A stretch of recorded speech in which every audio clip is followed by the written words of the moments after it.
Well, Donald Trump woke up from having been shellacked in election night in America to having a federal magistrate judge scold his Department of Justice for having the temerity to prosecute former FBI Director James Comey before they were done investigating him.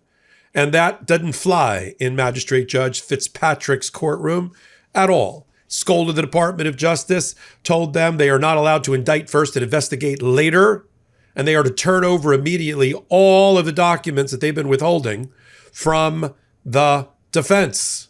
This case is going to trial the first week in January.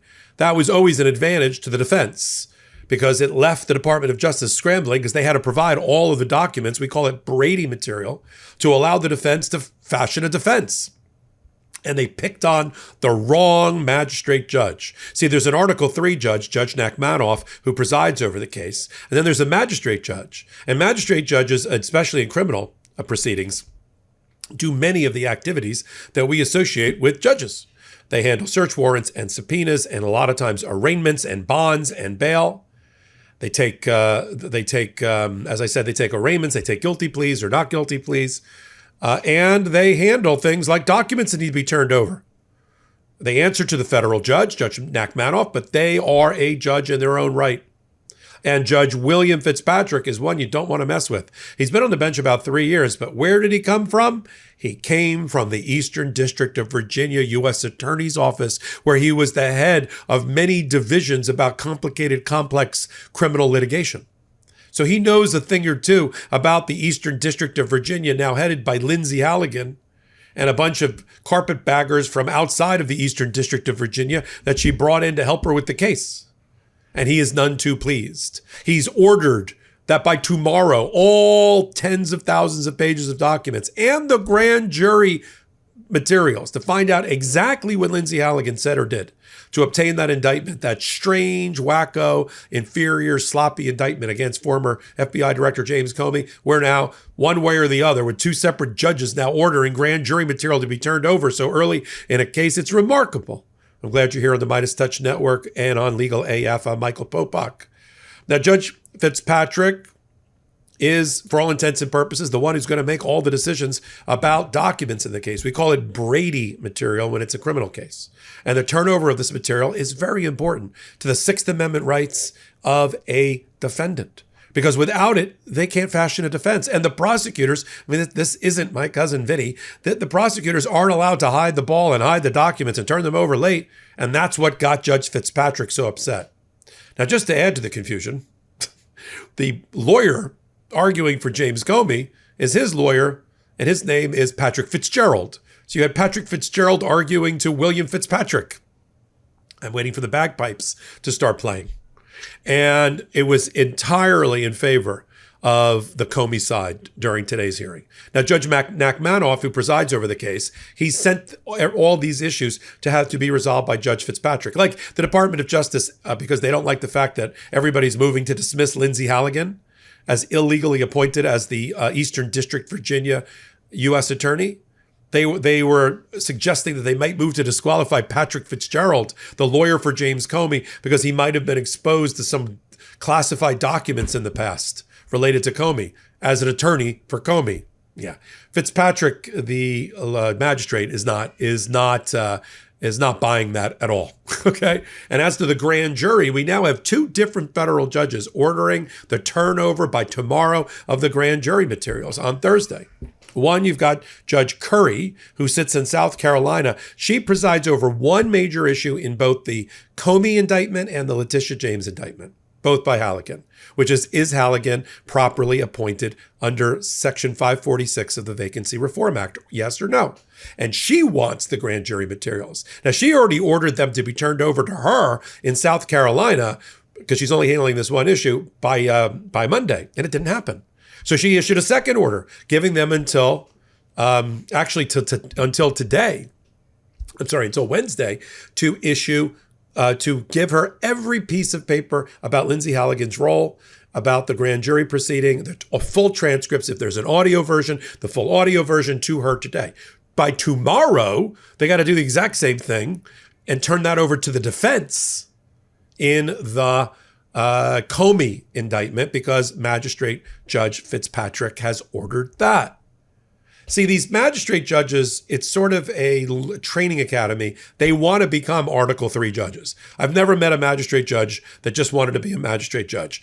It's a stepping stone. A lot of magistrate judges get elevated to full judge, Article 3 judge, lifetime appointed judge at some point in their career. At least they hope for that. They try out for that.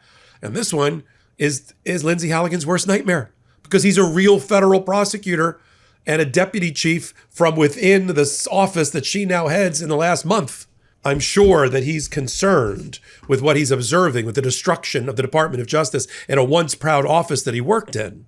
And I'm sure he's concerned about the weaponization of the Department of Justice. And he's holding their feet to the fire. Now, it's not because of that, because any magistrate judge would be pissed off and annoyed at the prosecutors who were dragging their feet, turning over documents. Hey everybody, Ben Meiselas here from the MeidasTouch Network. I wanted to let you know about my podcast partner, Michael Popok's new law firm. It's called the Popok Firm. Michael Popok's pursuing his dream of starting his own law firm, really based on the popular demand by all the Meidas Mighty and legal AFers who were approaching Michael Popok with their cases and saying, can you help us? And at that time, Popok was not able to. So he went out on his own. He started the Popok Firm, where he is now handling catastrophic injury cases like car accident cases, trucking cases, malpractice cases, big negligence cases, wrongful death cases. So if you or someone you know have a case like this, the consultation with Popok's firm is free. Give him a call, see if you have a case.